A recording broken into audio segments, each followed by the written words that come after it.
Hello, everybody, and welcome to Barker Cabinets. My name is Chad Barker. I am going to show you today our millwork catalog and some substantial upgrades that we're offering now at the end of 2023.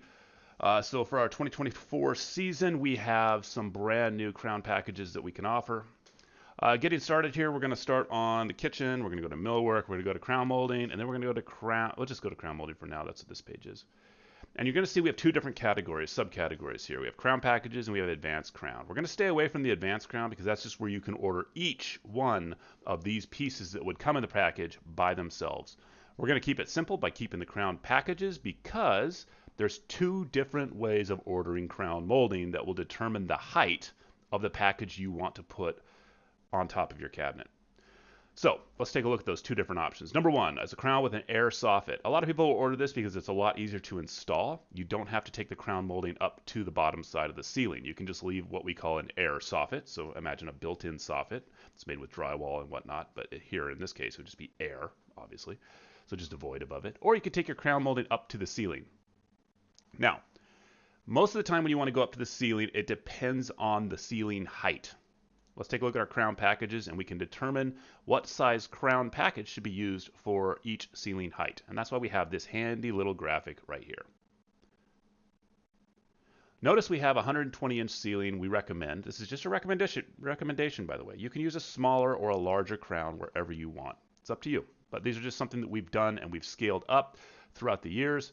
We've looked at it and said, hey, look, this is the proper scale. It's going to offer the proper amount of elegance and grandness, if you know what I mean, for a certain ceiling height. So, example, 120 inch, we're going to have a 9-inch ceiling height. 108, we're going to have a 6-inch is going to be a recommendation. And at 96, we're going to have a 4. So, imagine 96, pretty common ceiling height in the past. 96 is almost tall enough to the point where you can touch the ceiling, depending on your height, of course. So in that case, a smaller crown is pretty acceptable because your eyes are pretty close to it, right? When you're standing up next to your cabinet, so you look up, boom, there's your 96-inch ceiling height right there. You can see the crown, you're pretty close to it. But as we scale up to 120, a 10-foot ceiling, then we're looking at, okay, well, that crown's pretty far away. I mean, we've all seen, what's called forced perspective. And Disney's done this, like on that castle at Disneyland. They'll take it, and the upper part of the castle is like smaller, and it gets smaller and smaller and smaller. We're kind of doing the reverse here. It gets smaller and smaller on the upper part of the castle, so that when you look at it, it looks like it's farther away, and it makes it feel more grand. It's kind of an interesting subject. I love Disney. I think that they do some pretty interesting stuff, and the forced perspective thing's kind of an interesting read.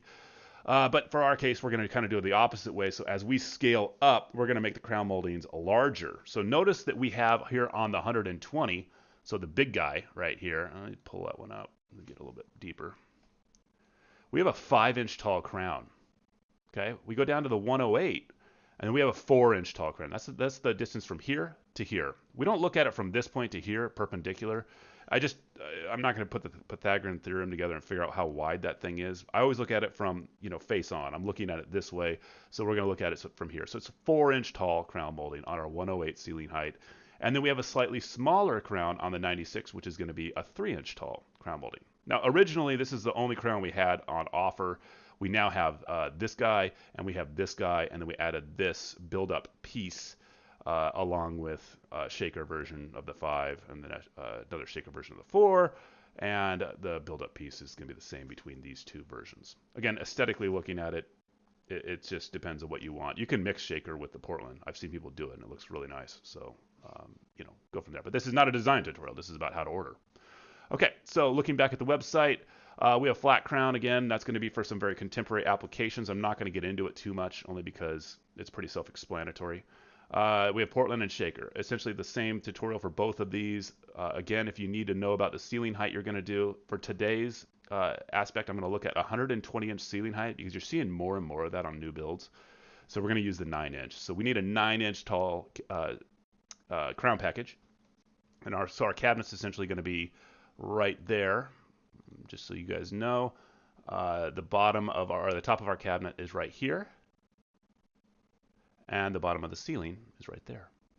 And then we have a 9-inch gap. So if you look at it, your cabinets are going to go up to 111 inches. So if you had a pantry or a stacked pantry, essentially, you'd have 111 inches of cabinets that you need to stack up to get to this point. Then you have 9 inches that goes to the 120-inch ceiling. Pretty easy. All right, looking at the Portland crown. So let's go to the 9-inch and see what we're looking at here. So we have a flat crown, essentially the same flat crown as you've seen before, but then we're going to add a build-up strip. So essentially a fancy little build-up guy right here. So it's very similar to this profile. And then we have our crown molding, our Portland crown molding. Again, this is 3D generated, so it's actually rounded. It's the way the thing goes together. It gets confused when it tries to do more radius work than it has to on a computer. Regardless, I'll show you some pictures of the real life stuff so you can see what it looks like because it's beautiful. Total height's going to be 9 inches. You're going to have a 2-inch gap from here to here, exposed, build up. And then your flat crown is going to have a 2-inch gap exposed. And there's a reason why we have so much exposed here. We want to kind of make it look like a build up. Now let's go take a look at a real world example. Here's a real world example of a kitchen that I just did over the last few months. Or, sorry, it was like a year ago now. It took forever, and it was a massive project.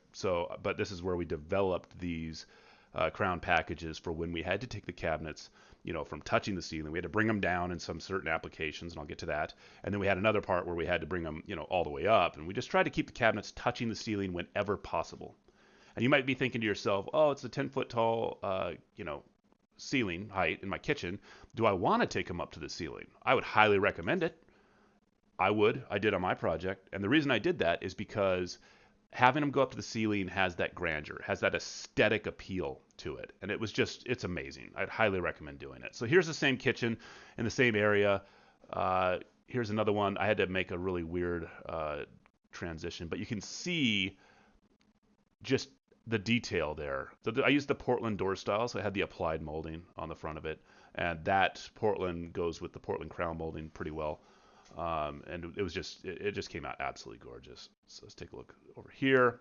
Again, you can see it. So when we run these crown molding pieces and we're going to go through different areas, one thing I wanted to make sure that everybody knows is that they should really be thinking about when they install these crown moldings. Again, install it about 1/4 of an inch out. Notice that it's overlapping the face of the end panel by about 1/4 of an inch, and notice that it's got an overlap of about 1/4 of an inch there.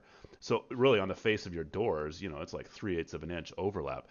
That is a good thing. If you try to make this flat crown, if you tried to make that flush with the finished end panel, that's going to be an issue because you're going to have if it's off even just a little bit, if it gets pulled back, for a little error in measurements or just installation, the way it's going, it's going to look weird that it's got pulled back. So don't do that. Have an overlap, 1/4 inch, 3/8 of an inch. It doesn't matter. In fact, it can actually vary on one run if you make a little error, and you won't see it. It doesn't draw the eye.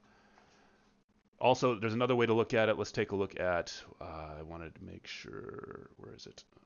Give me my pictures. There they are. There's another room, same crown molding. This is just a light gray, and we used a Westminster door style here. This is a laundry room. Again, notice this 1/4 inch overlap. I think it's about 1/4 inch, 3/8 of an inch somewhere on site. We didn't really measure it out. We just made sure there was an overlap. But the reason we do that is right there. See that the scribe molding? So on the back side there, to transition from cabinet to wall, that wall could be slightly off. I don't think this one was off too bad, but we put scribe on all of them just because it looks better. Adding moldings to a cabinet project makes it look better. That's it. It's that simple of a formula. So taking a look at this, look at how that scribe ends into the bottom of that flat crown buildup. Imagine that was flush. That scribe would then have to overlap that gap, and then it'd have to die off somewhere, transition into the bottom of the buildup strip right here, this fancy buildup. It would look ridiculous. Just have the overlap. This creates a nice separation between molding, with the start of the molding, and then the doors. And you're going to have little gaps here and there. That's perfectly fine because that's what we're looking for. We need to have those reveals so the doors can operate. All right, so this one's pretty nice because the shadowing looks pretty good, so I'm going to stay on this one for a little bit here. Again, 10-foot tall, 3-piece build-up, 9 inches. So we ran these cabinets to 111 inches, then 120 is the bottom of the ceiling. Now, the reason we do this, the reason we have it built up like this in separate pieces, and I actually assembled these on a bench, and then I installed them as 2 separate units, so 1 and then 2. And then we had to caulk this inside edge, and yeah, that's a whole other deal. But A lot of fun. It's a lot of work, but crown molding, it makes the project, and I'd highly recommend doing it. But going through here is the reason why we have this. We're running this millwork to the ceiling, so this crown mold is going to the ceiling. Now sometimes this ceiling is going to be slightly out, and you might be thinking, no, my ceiling's going to be the best. My contractor, he's the best guy on the planet, knows what he's doing. So here's look a little further back. That's your framer is going to have little things here and there, and it could be, eighth of an inch, quarter inch off from here to here. You might be thinking, I'm just going to keep it, exactly level, and I'm going to have this guy right here, this area needs to be exactly perfect from here to here. If you actually notice here, from this side, from right there, all the way over to here, there's about an eighth of an inch difference because the ceiling is sloping just slightly. It's probably more, it looks a bit worse probably than it is, but the way that this picture's taken, I'm actually closer to this side, so it's going to look wider than it actually is. But a little bit of variance here and there is eaten up with the flat area of the exposed buildup on each part. So a little bit of variance from right here, see this big flat open area, that's 2 inches. So we can actually move this stuff slightly in elevation up and down without it drawing the eye to the imperfection.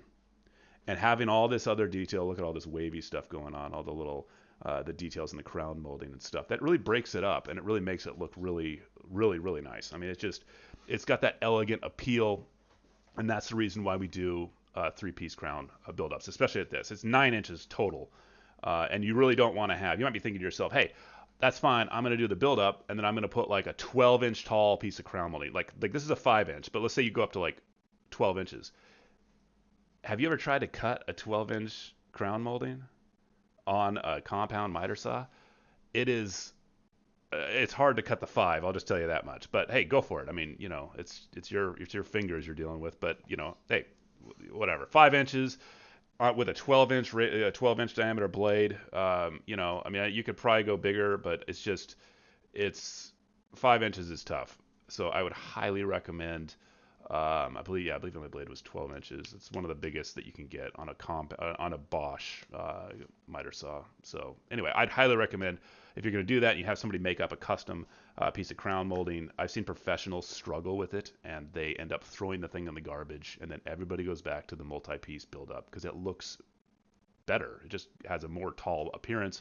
It doesn't have a 45 degrees stick out where it's like way out here. You have to remember too, when you're installing a really big tall crown molding, you don't want that crown. Notice how this thing protrudes out to about here. If you took a crown molding that was from here to here, that crown could be like way out over here, and then you're into doorways and stuff like that. So again, I'm not going to touch on that too much more, but that's pretty much where we're at. So as far as ordering those, pretty good. Now let's knock it down. Since we've already talked about the 10-foot crown package, let's take a look at why you'd want to use one of these oddballs. You might be thinking, who's got 114-inch ceiling height? Who's got 102 ceiling height? I mean, I'm sure you could probably do that, have it custom made. But the guys cutting down those 10-foot, beams are going to be asking why. What's the point? So what we're going to do, let's take a look.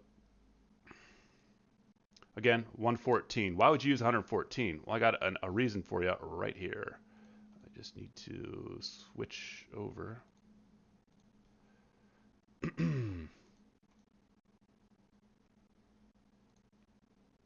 Apologies.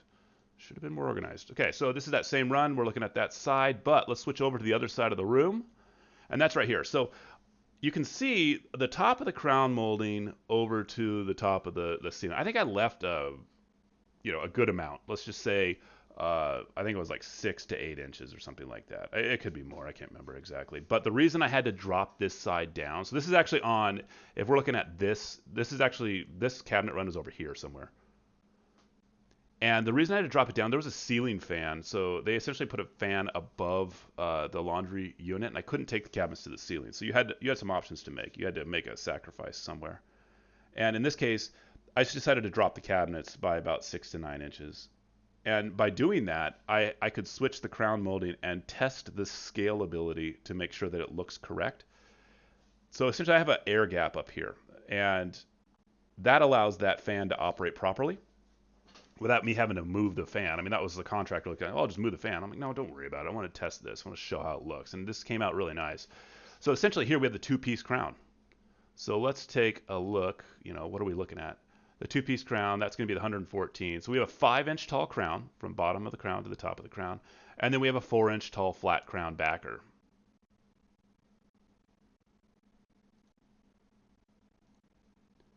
So there's your flat crown backer. Here's your crown molding.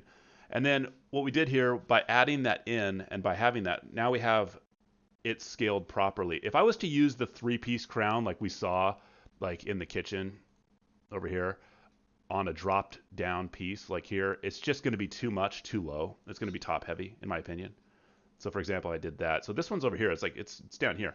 The idea here is to make it so that it scales properly. I'm using the same height crown, but I don't have that middle piece. So that looks more appealing because as your eyes are closer, your perspective, it scales down just enough to the point where it's not overwhelming and it still maintains elegance and it still has that high-end custom feel.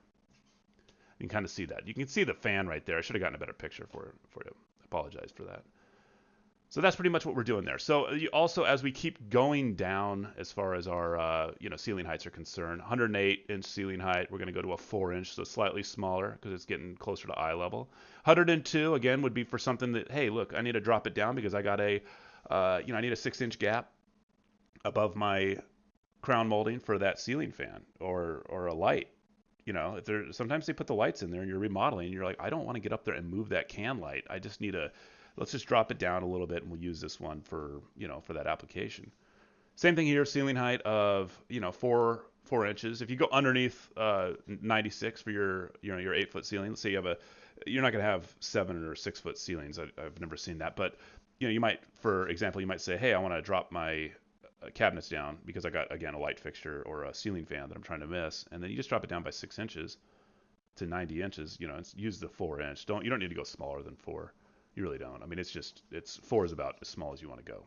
So, all right. So that's pretty much it for our tutorial on how to use and how to size these crown moldings. We've gone over everything today as far as which package to use. We have a lot of different packages. We got the crown for the Portland. We got the shaker. That's pretty much it. Just leave that gap. I mean, it's pretty simple as far as above your cabinets. Somebody was asking me. They said, "Hey, look, I got a 96-inch ceiling height." Again, we have these handy little graphics right here. You got 96. You want the bottom of your wall cabinet at 54, and you need a 4-inch gap above it. 38's the height of your wall cabinet. 102. Again, nobody uses 102, but let's just say right here, 108. 108's total ceiling height. 6-inch gap above it. 54 to the bottom of your wall cabinet. It's not bad. 120. It's the same thing. We talked about that, 9 inches. So we know that 54 is going to be the bottom of our wall cabinet. That's before we put on the under cabinet lighting. Valance. That's a 2-inch tall piece that covers the under cabinet lighting. But we know we need a 9-inch tall upper. If you're going to do this 120, we highly recommend, and you don't have to. You could order this as a single tall wall cabinet, but it's going to come with a cross rail in it. So I highly recommend for usability, order it at 39 and then have an 18-inch. So you have a 39-inch wall cabinet, an 18-inch upper on top of that, 2 separate cabinets stacked together. And you might be thinking, oh, I got to stack 2 cabinets together. Let me tell you this much. As far as installing these things, there is nothing better than to be able to install this guy right here and then just toss this guy up on top. You don't put the doors on, obviously, when you're installing, by the way. You install it. I mean, you could literally toss it up there and then just attach it down to the cabinet, and then attach it back to the wall.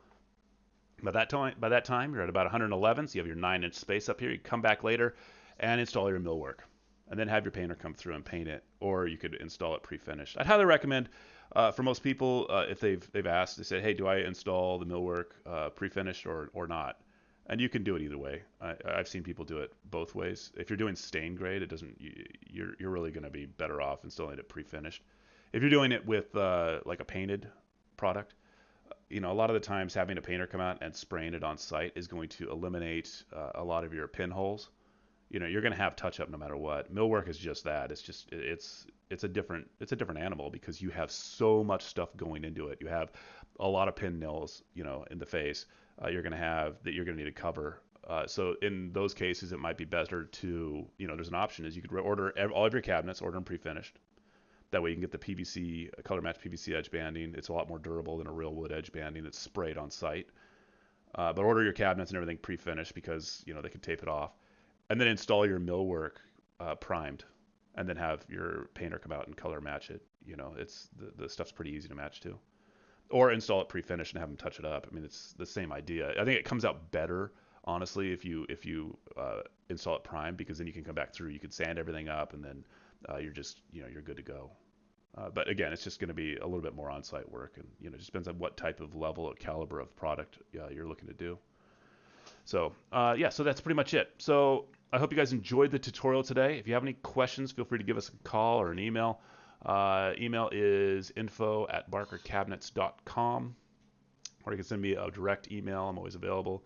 It's Chad, CHAD, @barkercabinets.com. Thanks again for your time. Apologies that it took almost 20 minutes, more than 20 minutes now. So anyway, thank you. Have a good day.